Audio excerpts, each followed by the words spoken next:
we've also seen some pretty sort of hard-hitting headlines, haven't we, over the last sort of few years? And there's one where, in particular, Dr. Gary Fuller has alleged a wood-burning stove emits the same as 15 diesel cars. Again, that's an extraordinary bold statement. I mean, do you think that's correct? Well, again, this is unfortunately a poor use of a statistical analysis to compare two things which are not the same. And without wanting to point fingers at anyone specifically on this, we have written to the Air Quality Expert Group, which is the advisory body to the government, explaining why this statement is completely incorrect, and to explain in simple terms why it's incorrect. Really, what they've done here is they have compared two results from a car and from a wood-burning stove, and basically just matched them up and said, well, that's the result for a car, that's the result for a stove. And the multiplication is, a stove would equal so many cars.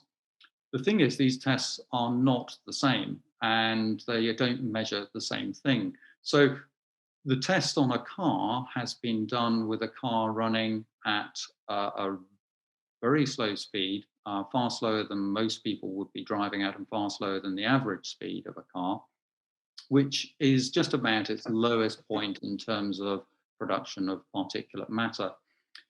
They've compared that against the test result for a wood-burning stove running at its full nominal rate, which is probably running more strongly than most people would be running their stove, and just about the maximum point that a stove will produce particulate matter at. The second aspect of it is that for the car test, they have only measured particulate matter from the exhaust pipe.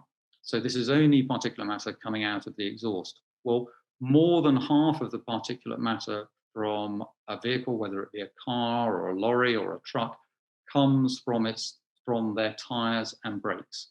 And that is completely ignored in this test. So they're not measuring any of the particulate matter from brakes and tyres, which are greater than the particulate matter that comes from the exhaust pipe. The third element behind this is that there is no context put behind these tests. So, for example, there is no taking account of the dispersion point of where these emissions arise. If you've got a young child walking along a street, their head level is not so different to a diesel lorry's exhaust pipe. So the particulate matter that is being produced is going straight into a child's sort of face, and therefore there is very little disbursement before it's breathed. Again, if you look at an adult, the level of disbursement is modest before an adult is breathing, the products of that lorry or car going by.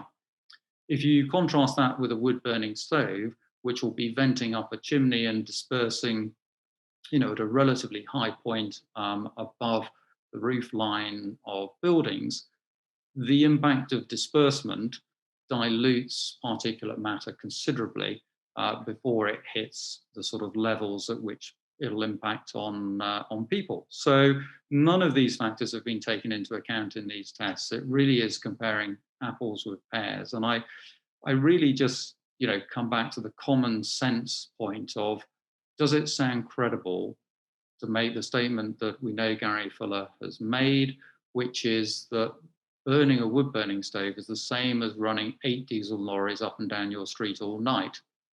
I don't think many people think that sounds credible, and I think it really does a disservice to the whole issue of improving air quality, which we all need to participate in, but there's no point in distorting the facts to try and achieve that. Okay, no, thanks again for clarifying that, because it is amazing when you see one headline how you can be completely distorted in your view. And I know the Stove Industry Alliance have done, I believe, a very good video, haven't they? Just explaining some of the misconceptions, which I'm assuming is on the Stove Industry Alliance website? Yeah, no, absolutely. You can find that on the Stove Industry Alliance website, and it is a video, as you rightly say, headed "Misconceptions," and it deals with a lot of the things that we're talking about today.